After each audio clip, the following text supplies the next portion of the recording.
Dah tahu tak nampak, pakai cermin mata lain kali. Alah, semua orang buat silap. Takkan sekali-sekala silap. Itu pun nak buat lawak ke?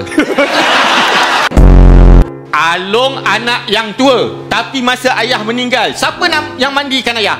Along ada? Tak ada. Siapa nak jadi imam solat jenazah? Along ada? Tak ada. Along pergi mana? Kita ngeteh. Berkenaan dengan harta pusaka ayah, saya rasa kita akan buat ikut faraid. Kita jangan ikut-ikut orang, kita bukan kenal dia. Maksud saya kaedah. Dah libatkan ramai orang, kaedah pula. Abang dengan kau darah daging, takkan abang nak ambil lebih? Yap, betul. Abang 3 juta, semuanya balance kau punya. Balance semua tu, semua balance tu kau ambil.